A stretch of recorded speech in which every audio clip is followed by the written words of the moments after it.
Hello, my name is Paul Shrimpling from Remarkable Practice. It's my great privilege to share with you today a few insights into growing your firm, how to attract the clients you really want at the price you really want.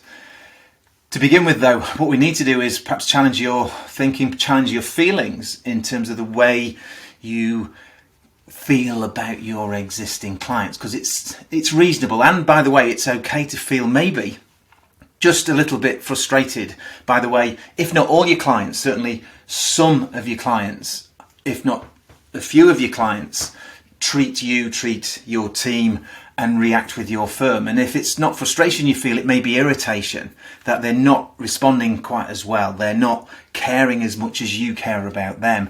And maybe you get to a place where occasionally you feel a bit dejected and even discouraged about the way your clients behave. Now there's a flip side to this.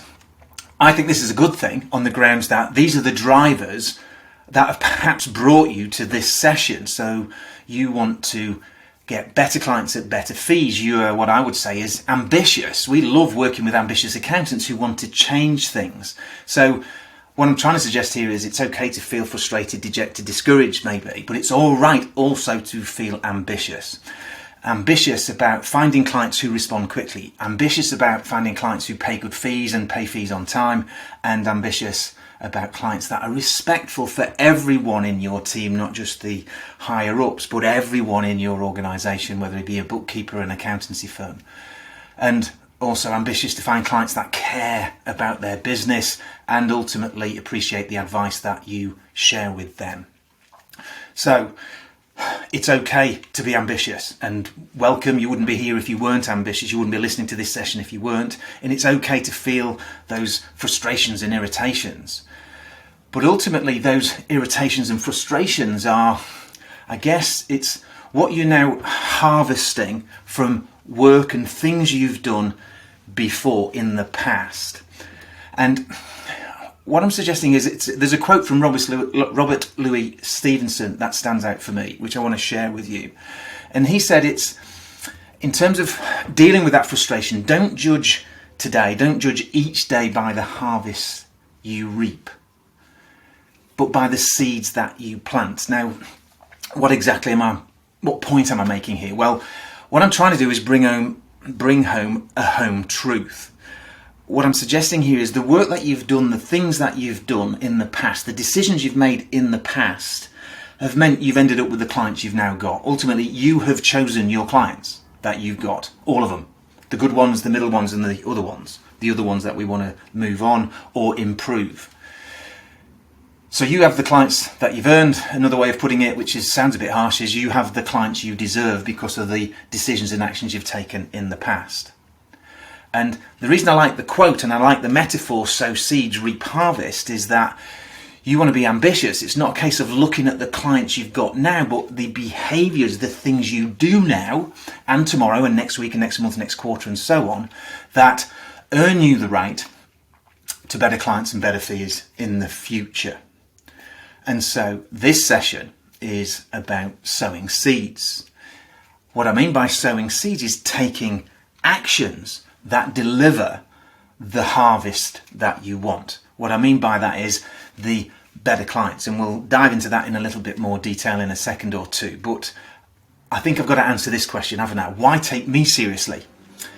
Well, I've been working with the accounting profession a long time.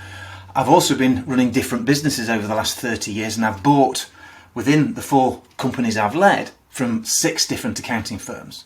And for the last 20 years, and I can't believe it's 20 years, but for the last 20 years, I've helped hundreds of accountants humanise the numbers. Our core purpose in our business is to shift the profession by helping ambitious accountants humanise the numbers. Ambitious accountants like you. But it's not about me, it's about you and what you do. So it's good that I share with you an example of a firm we've worked with over a number of years. This is a 2-office firm, accountancy firm. 7 years or so we've been working with them. When we first started, they were turning over just over £300,000. They're now doing 1.4 million. There's 14 people across the 2 offices, so they're generating £100,000 per full-time employee, and they've got ambitious goals to turn their current firm into a £3 million turnover firm actually working a 4-day week. They want, in the next 5 years, they want to work out how to get everybody to a 4-day week and also generate £140,000 per full-time employee. And I was recently on a strategic call with this firm, the business leaders, and they're just going to continue the focus they've had on client selection and pricing, which ultimately are the two subjects for this session.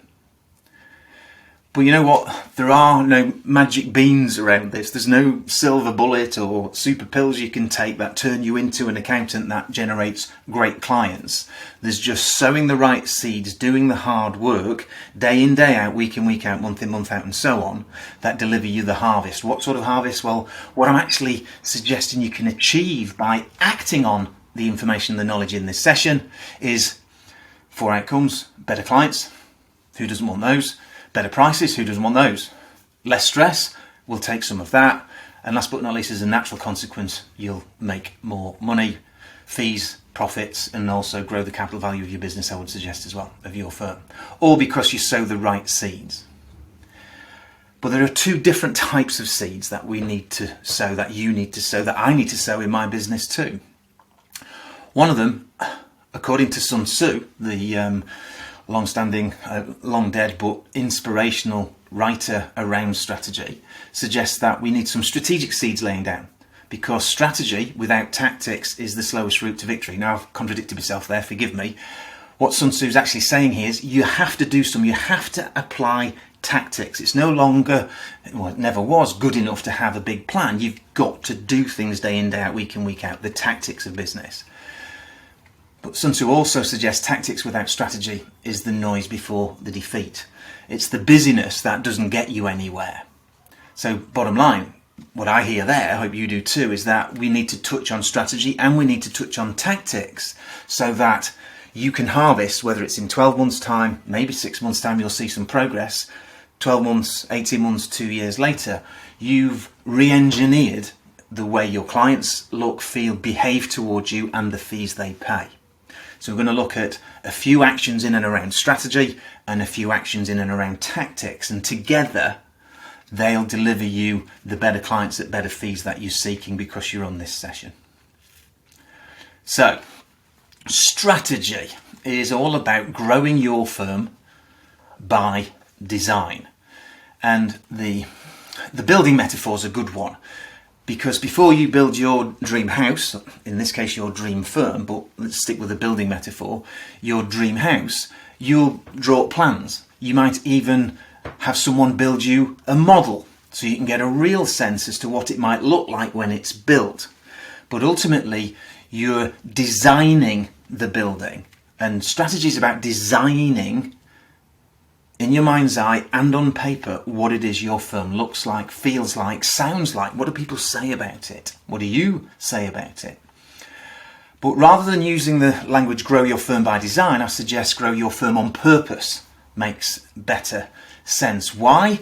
Because core purpose is what we deem as the starting pillar or the starting question in and around anything we do with firms on strategy. And we pose 8 questions of good strategy. I could easily have called this slide the 8 seeds of good strategy, because the work in each of the 8 boxes that you're about to see is work you can do that starts to get absolute clarity for you and your firm about where you're taking the firm and why. And also, by the way, how you're going to get there. So I'm just going to quickly run through the 8 tiles and then zero in on the ones that we want to focus on today. So there are 8 questions around personal goals. What are they? Have you captured them? Are you reviewing them often? Core purpose, we're going to dive into a little bit more detail in a second. 5-year business vision, we're going to dive into that in a second or two too. 4th, values and behaviour standards. In and out challenges, the challenges inside your business, inside your firm, as opposed to those challenges that are external to your firm. The inevitable trends that are having an impact on the accountancy profession and your business owner clients, and all clients for that matter. The things stable in time around you, around which it makes sense to build strategy. And last but not least, the action seed, well, we call it anyway, the without fail quarterly objectives and key results, OKRs, which is a tool we've learned to implement thanks to the success of Google and Intel and Amazon and the likes. So they're the 8 tiles. There's no way we can cover 8 tiles, 8 questions of strategy in this session, but we can zero in on a handful. And I want to zero in on this, which is arguably one of the harder of the 8 tiles, but it's one of the seeds. It's some of the work that can help you, help your team connect in a deeper way with what really matters. And it's posing this question: what do you and your firm actually stand for? You know, what's your raison d'etre as a business? And if the answer is, well, to make money, can you see how that's not going to particularly well appeal to your team, other than it might secure their job? And we're now living in a world of businesses leading on purpose. And, well, how do they actually establish that becomes the great question. Well, answer the question: what do you stand for? Answer the following question, which is another way of asking the same thing: what gives you and your team a real sense of meaning about your work? There's another way of asking it: how do you and your team know you're doing worthwhile work? What's the definition of worthwhile work in your firm? And what about what's driving their motivation to do a great job? Are you aware of that? Let's get that out on the table so we can build a real sense as to what your firm stands for, what your raison d'etre is. And here's a good one as well: why does what you do really matter? Matter to your clients, matter to your team, matter to you, matter to the business community you're working in.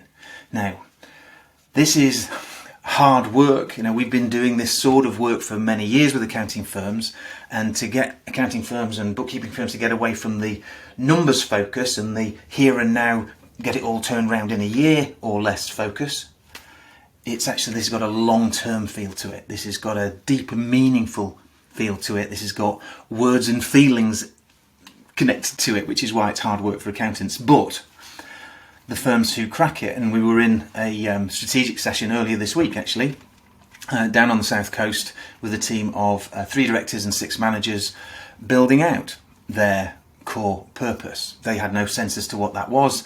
They left that session having answered the questions you can see on screen, and left with a zeal and a motivation that, okay, it hasn't changed anything yet because we've got to then implement it across the firm, but at least they've taken the first step, which is get clarity, then implement. Get clarity first. So that, for me, I would suggest, based on our experiences of working with many firms, and what sort of firms. Was in a conversation yesterday with a startup. They're 2 years in. They're just about to break the £250,000 worth of fees per annum, and are forecasting 410 in the next year. It works in that startup phase, but also this week we were in a session with a large group which has got multi-offices, multi-million pound turnover business, and we work with firms in between. It works for everybody. If you do the work, sow the seeds of strategy, sow the seeds of finding your firm's core purpose, then you'll harvest good results. Oh, really, Paul? That would be a fair question to fire at me. Well, don't take my word for it and the evidence that we've got of working with accounting firms. Let's turn to companies like McKinsey and Bain & Co. and Gallup, research and consulting businesses at the top layer, and look at what their research says. So if we just pull out Gallup's research, and in this survey there's something like 1.8 million data sets investigating the value, the power of purpose. And Gallup's research suggests that you get your core purpose sorted and embedded in your firm, and your firm will be 21% more profitable. You'll have fewer quality defects, you'll have higher customer ratings, you'll have less staff turnover. In what's clear at this moment in our history, in the history of the profession, recruitment and retention is a key issue, and therefore if we can get a deeper connection with our people, they'll stay longer. And when they're in there, there'll be less absenteeism, more engagement, and as a consequence, higher productivity. All because you've sowed the seeds of getting clear on purpose, absolute clarity, communicate it and embed it across your business. So that's tile 1. So there's a lumpy piece of work that you could do, which starts to paint a picture of your future firm, your firm of the future vision. Let's deal with that vision piece. What exactly do we mean here? Well, another chunk of work, but it's about how many clients do you want to actually work with? Well, work out that number, but that number in isolation doesn't mean anything. What level of fees per full-time equivalent do you want? That's an interesting goal to set. a vision piece to set. What services do you want clients to buy from you and your firm in the future? And by future, we mean not next year, in 5 years' time, so you can think bigger, be more expansive, be more ambitious about where you could get your firm to. And how much do clients spend with you? What do you want to see as the average fee of maybe 2 or 3 different pockets and types of clients? How many team members do you want and need for the work? Obviously, that's going to influence your fees per full-time employee. What technology will you be using to deliver the services you want to provide? And last but not least is get clear on the vision of your business and how you will deliver and demonstrate value to clients. Now, don't get me wrong, this is lumpy work. Strategy is lumpy work that most firms don't do because of the busyness of running their business, of running their firm, of leading and managing their accounting or bookkeeping firm. This vision and purpose work doesn't get done. But those firms often are happy to pull their hair out and be stressed out about the nature of their current clients and the fees they're getting and the profitability that they would like but aren't getting. Strategy is a way, if you take it seriously, of setting your stall out, like this lady set her fruit and veg stall out. You want to set your stall out in terms of what your firm looks like in the future. Or because you've taken the time out and invested the energy, sowed the seeds to work out what your firm of the future looks like. But does this really impact on the type of clients and the fees you end up charging? Well, I would argue, yes, it does. When you've got core purpose and business vision mapped out, it starts to demonstrate to yourself and your team what it is you're looking for and what it is you're going to avoid. And when we get to the tactics, you'll see how that connects up. When looking at these strategy pieces, let's look at one more and then we'll dive into some hard-nosed tactics. Things stable in time. When talking strategy, it often feels as though we're talking about all the moving parts that are continually moving and continually changing. But there's some things that stay stable in time. And the best way to demonstrate that is to perhaps get you to think about 3 things stable in time. And I want you to see if you can identify the name of this business and this business has been highly focused on the 3 things stable in time, the 3 things that matter to their customers that are stable in time, i.e. they were relevant 3 years ago, they're 5 years ago, they're relevant now, they'll be relevant in 5 years' time, they'll be relevant in 10 years' time. So see if you can recognise this business. These are the 3 things.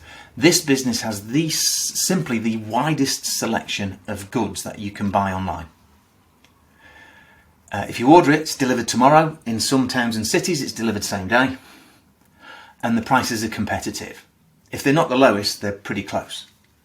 Who's the business? It's very rare that when we present this from stage, someone doesn't shout out that this is Amazon. And that's who it is. And when I was preparing for this session, I was just thought, what's happened to Amazon in the last couple of years? In March 2020,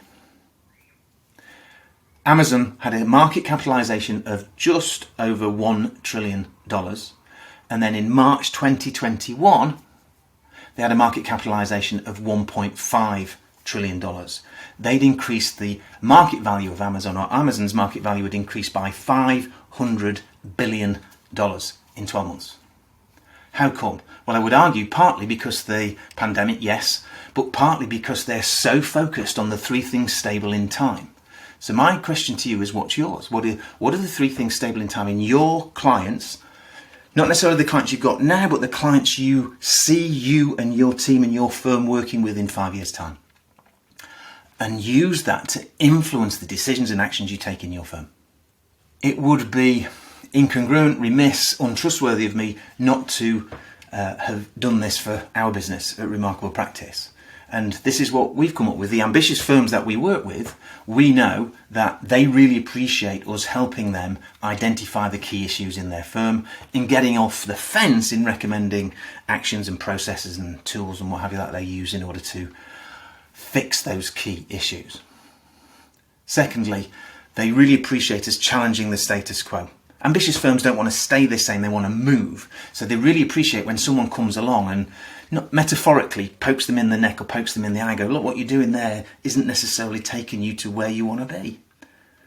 And then set about guiding and reassuring that they're on the right path is part of the mix there. And last but not least, be there when it really matters. This is what, if we make a decision to work with a firm, whether things get tough or they get easy, we'll still want to work with them. And then we've got 2 or 3 challenging stories about, partner disputes and people leaving and all sorts of things going on where it'd be easy to go, you know what, we could walk away. We don't do that.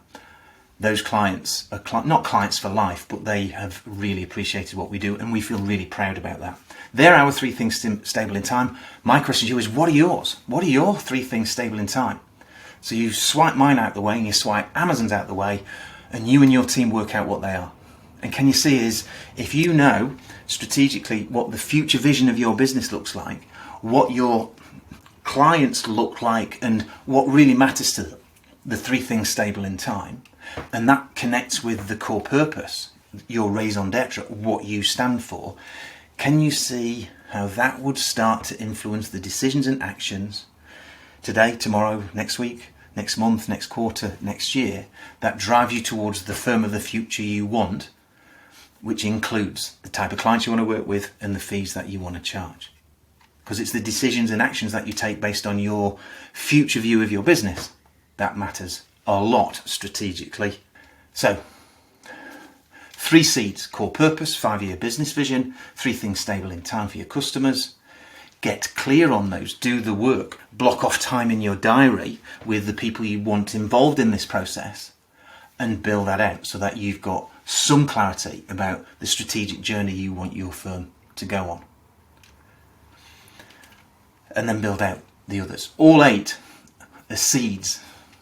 All 8 influence decisions and actions, which by definition are the seeds, that deliver the harvesting that you're looking for. And we have a 4-part assessment as to whether you've got it right or not. So I thought it was worthwhile sharing these criteria, and then you know whether you're on the right path when you start building it out. And those criteria are: whatever you come up with, purpose, vision, and 3 things stable in time, need to motivate and inspire you, your team, and by the way, actually connect with your clients, so it motivates and inspires everyone, all of the stakeholders in your firm. It differentiates you and your firm from the others. It attracts and retains good people, because core purpose, vision, it's not just about the making of money with your clients, it's about all the people that are involved in your firm. Can you see how our core purpose in and around humanise the numbers is bringing a bias to this, but it's a bias that we know is successful based on the Gallup research, McKinsey, Bain & Co, and our own views of the firms that we've worked with over the last 20 years. Last but not least, it makes you proud.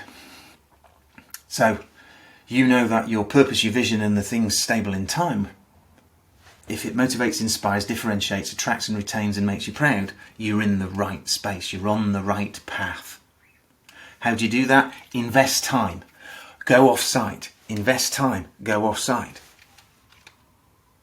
And answer the questions that we've posed on this session, but also if you want to read some of the brief reports we've put together in and around strategy, the business breakthrough reports that we publish every couple of months, there's 3 or 4 specifically to do with strategy. If you want access to them, all you need to do is contact Paul Shrimpling either at my email address or through LinkedIn. I'm the only Paul Shrimpling on LinkedIn, so I'm relatively easy to find, and we will respond to you.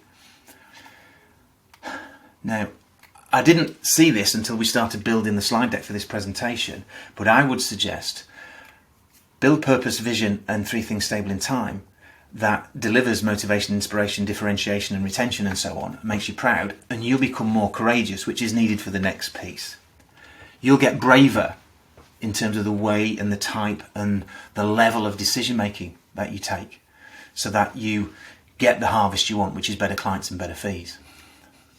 So that was 3 seeds on strategy on how to grow your firm on purpose, which is almost the scene setter, if you will. So now we've got a grand plan, according to Sun Tzu, but we also need some tactics now. So let's look at a few tactics that help you grow your firm on purpose, that deliver you better clients and deliver you better clients at higher fees too. And I'm going to start in a sort of negative space, which is really powerful. And it's something very few firms do, but when they do it and they start to see the clarity around it, they all of a sudden recognise some of the decisions that may be questionable in the past, but also, even more important, influence the decisions going forward in and around client selection. And it's this: describe your no-no clients, what we call no-no clients. The clients that really you don't want to work with, your team don't want to work with, you should never have worked with them in the first place, maybe. Or they were fine at one point and then they've gone off the rails, for want of a better phrase. So why is this important? Well, let's dive into. Ryan Holiday is a commentator on the great philosophers that the world has seen. If you go into Amazon, you'll find his many books. I subscribe to his podcast as well as his weekly email, just to get a little bit of philosophy into my life. I came across this statement from him, which I think is highly relevant to this. Every client you say yes to that doesn't fit, every yes is a no to something else. The best way of describing this maybe is, if my goal is to be 11 stone as opposed to the 12 and a half that I am, as to be 11 stone, every Mars bar I say yes to is me saying no to getting and achieving my long-term goal to be 11 stone. I don't want to be 11 stone, I think I might be a bit thin. But can you see, it's every yes you say is a no to something else. And I'm going to build this out for us. If you flip that, every no is a yes to something else. If I say no to the Mars bar, I'm actually saying a yes to maybe, just maybe, achieving the weight loss or the exercise program that I'm looking to start. If you say no to a client that doesn't fit your ideal mix of the firm of the future, you're creating and making, if you will, capacity, or allowing capacity in your firm to say yes to a future ideal or A-grade client, if you will. But what's certain, and I can't tell you how many firms you've been into in the last 6 months who are struggling for capacity. They've got new work coming in, but actually they haven't got the resource to deliver on it. And it's very hard to recruit, and they're tackling offshoring or outsourcing, but ultimately the growth of their firm is limited by the finite resources they've got, whether they're a startup with 1 or 2 people or they're a 250, 400 person firm. Same issue, different scale, slightly different perspective, but the issue's the same. You are a scarce resource. Say yes to a no-no client means that the time you invest in that no-no client over the next 12 months is time you cannot invest in an ideal client should they come along. Why does that matter? Well, hopefully you can see it already, but if you've got a clear vision, let's say you're looking at these 2 paths, and the path to the right is where you want to go. Around that corner is the future vision of your firm, and you say yes to a no-no client. Which path have you put yourself on? You've not put yourself on the path where you want to go, you've put yourself on a different path. It's taking you away from the future vision you've got of your business. Now, I know that can feel tough because maybe you have got a bit of capacity, and if you say yes to that person and your costs don't go up in the short term, the fees from that client are marginal profit, profit that will hit your bank account, cash that will hit your bank account. However, it is taking you away from the future vision you've got for your business. Can you see how it's one thing for us to talk tactics and work out you no clients and don't work with them, but actually we've got to have that strategic view of what the business looks like in order for you to have the bravery and courageousness to make the decision not to work with that client. Here's a neat quote in and around this. Jyoti Patel says, "You deserve someone who looks at you the way you look at them. They care about what you're doing just as much as you care about what they're doing. And I hope you stop fighting for the wrong people." You've got some clients who just don't care about what you do and how you do it for them. Can you really invest meaningfully your heart and soul into those clients? Well, if you're really interested in creating a cranking handle, sausage machine, bookkeeping and accounting firm where the relationship bit doesn't really matter, that's okay. maybe that's okay. And you've worked a purpose in and around that, I agree with you. You've got that right. But if you see the quality of the relationships that you have with your clients being a really key component, what we don't want to be doing is saying yes to no clients. It's the only way you can avoid a car crash where you feel great regret, great disappointment, greatly discouraged by your mix of clients. The flip side to that is work out what your ideal clients look like. Work out, of course, what your no clients look like. Say no to no clients, and guess what? Say yes to the ideal clients. Yes, Paul, but that's all very well if you've got a growing business, but if you've got a flatlining business or a slight declining business, every new client you win can maybe secure one of your team's jobs. Now, I appreciate there's a challenge in there, but it's how committed, how ambitious are you about the long-term future of your firm and living your core purpose is thrown into challenge. And I've started 3 different businesses in my life, so I appreciate the challenges in there. But at least if we've got another perspective, our future strategy, we will say no to no clients. Remember, every no is a yes to something else. Every yes is a no to something else. Make sure you're saying yes to the right clients at the right price. Another tactic. So grow your firm on purpose. If you're fortunate enough, and it strikes me that there's a lot of business in the market now, whether that's a bias because of the nature of the 40 firms we work with, 45 firms we work with, but if you've got a finite amount of resource, time, team, even factor your outsourcing or offshoring team into that, a good strategy is win one, lose one. So you win a new client, you've scored a goal in that net, and let's, for the sake of argument, say that's a £4,000 fee with 2 or 3 services, and we like the client and it fits our ideal client profile. What are we going to do? Well, look at the bottom tier of your clients and ask one of the clients that you don't really like, that don't really fit, to go and find another accounting or bookkeeping firm. Now, if that feels a little bit too close to the edge, let's just soften it and go, right, we're going to win 2 clients or 2 fees that add up to £8,000 or £10,000, and ask a couple of clients or 1 client at £2,500 or £1,000 to go. So that gives you the fee growth and the profit growth, but also is starting to re-engineer the mix of clients. And if that still feels a bit too edgy, then go to score 3, own goal. I know it feels like an own goal, but lose a client off your bottom 20% of clients that you and your team really struggle with, causes loads of hassle, might not pay even, and ask them to go. And then what you're doing is, each time you make those decisions, you're putting your firm, your team, yourself on the path to your future vision. Every step on the wrong road by working with the wrong clients is a step away from your future vision of your firm and the client mix and fee mix that you want. All because you said yes to a no client. Can you see, it doesn't make sense. But it only doesn't make sense if you've got a vision as to what your firm looks like. Okay, let's look at one more tactic.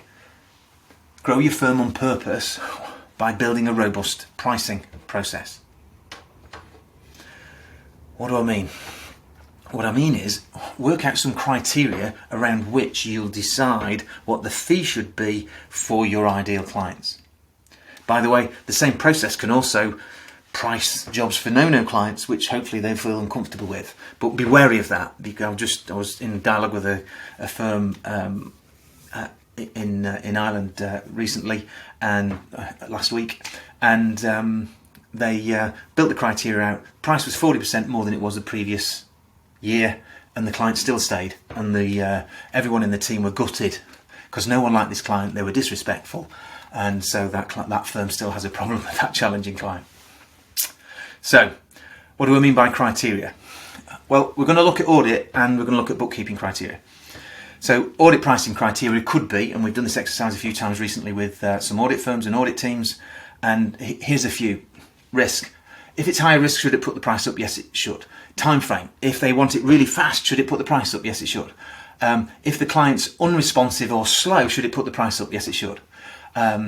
Is the client's work and the nature of their business higher in technical requirements? Should it put the price up? Yes, it should. a benchmark they may use is, what does the audit fee look like in terms of percentage of client revenue, or also the firm's revenue as well, because you don't want one client dominating your whole client bank. So there's a couple of ways of looking at that.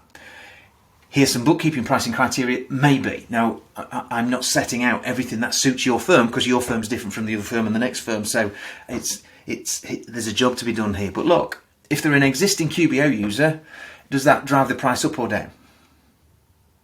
It might drive it down, especially if they've got a simple business. But if they've got a complex business, or they are going to be contacting you a lot, can you see how that will influence the price?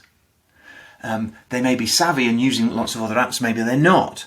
That's going to influence the price. Client responsiveness is going to influence the price, just as it does with audit, and the technical capability of their team, or they want you to do all of their bookkeeping, as well as their annual accounts and management accounts. Can you see all these factors, and I'm only flashing up a few of them, actually give you a process for pricing so that you build confidence in the process of pricing.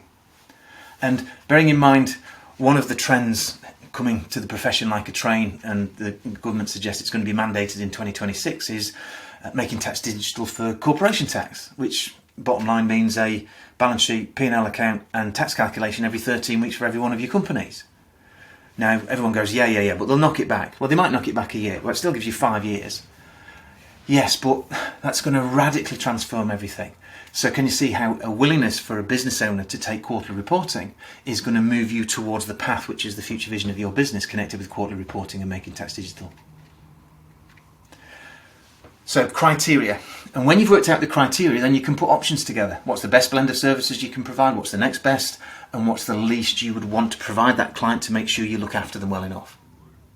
And then, by the way, I would suggest you actually get off the fence and make a recommendation, so that you stay in that trusted advisor space. But ultimately, you give your client a choice. Now, we're just tapping into the science of good pricing and value demonstration processes, 3-option pricing, top-down pricing.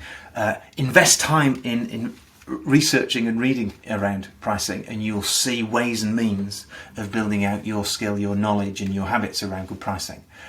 Get a decent tool to help you, and there's many pricing tools available to you as an accountant and bookkeeper, but I'm a big fan of Practice Ignition because, and I'm not getting paid by Practice Ignition in any way, shape or form, they've got a 3-option, very simple and elegant 3-option pricing process built into their tool that enables you to relatively quickly, put a 3-option pricing piece together for each and every one of your clients, and also obviously the prospects, the future clients of your firm. And can you see how, if you've got clarity on the criteria that matter to you and your team and your firm, that essentially signposts the sort of work you want to do, and therefore also the clients that you want to work with, and you then provide options, 3 options to your clients, then you'll be putting your firm into a place where you're making decisions and taking actions on a daily, weekly, monthly, quarterly basis, driving down the right-hand side towards the vision you've got for your firm, because you're building the tactics and the strategy to grow your firm on purpose. Now, I just wanted to flag up one last thing, which was in and around smaller firms, lower overheads, lower costs than typically larger firms, tend to start their business, start their firm, build their firm on a platform of low fees, rather than going, well, actually, at some point in the future, I'm going to have better looking premises and a working environment that attracts the best quality team members, as well as the right culture and so on. And so start as you mean to go on in and around pricing and in and around your client selection. I just interviewed a chap called Stephen Pell on our podcast, Humanise the Numbers, which you can get from Apple and Spotify and other podcast platforms, or you can go to humanisethenumbers.online. When Stephen's podcast goes live, you'll hear him state categorically that when he started his firm, he wished he charged 3 or 4 times more than he did back then, because he's got clients that are anchored to those old prices and it's very hard to shift them. So with pricing, with choosing ideal clients and not working with no-no clients, start as you mean to go on. So we've touched on the core purpose, 5-year business vision, the strategic seeds, things stable in time as well, in order that you can grow your firm on purpose. We've touched on the tactics, and there's a further one which is about demonstrating tangible value, and this is always feels like a growly one when we do this work with firms, but it's worth looking at one particular aspect of the nature of the whole profession's approach to delivering the work of accountancy and bookkeeping and tax and audit and so on.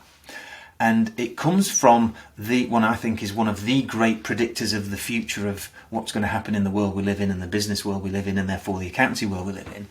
And his name's Kevin Kelly, and he's got a brilliant book on Amazon, where we can get it in other sources. And Kevin talks about this. The only things that are increasing in cost or price, while everything else heads to zero, are human experiences which cannot be copied. And then he flags up, look, concert tickets, and I'm going to a concert tonight, and compared with what it was 10 years ago, 20 years ago, concert ticket prices have gone bonkers. Football ticket prices, rugby ticket prices. My brother-in-law's recently been to the Calcutta Cup, England, Scotland rugby, and he's paid £324 a ticket, which is, how can a normal human being... Anyway, babysitting prices. I've got 4 children. The babysitting prices virtually bankrupted Kate and I. We're going to my niece's wedding in the next few days, and the amount of money invested in that just feels astronomical to me. And with 4 children yet to go through it, that's a bit scary. Personal trainer, personal coach prices, what's happened? Nursing home prices, what's happened? The price of experiences is going up. The price of commodities is price pressured down. So what?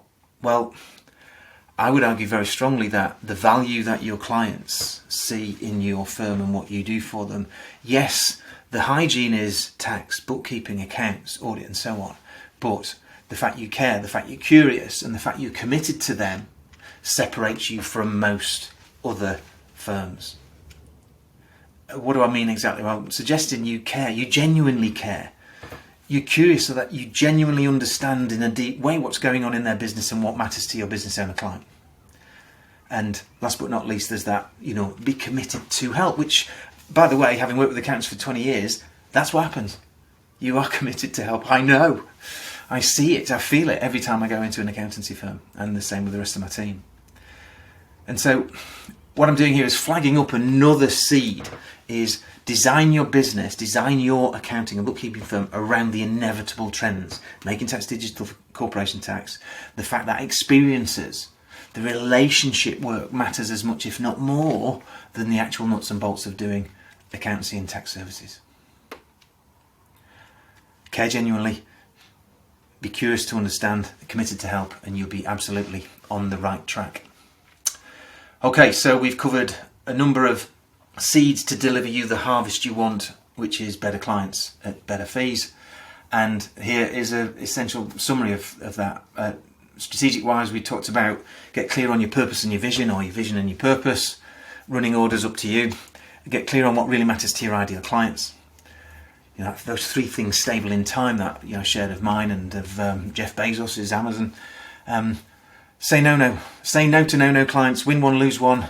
Build a robust pricing process with criteria, maybe using something like Practice Ignition or one of the other pricing tools, and build a value focus to your firm's offer, which, by the way, if you want better fees, is going to be connected to being really a firm, a person, a team that care about clients, are curious to understand what's going on so that you can better help them. So, grow your firm, attract the clients you want at the price you want was the goal of this session.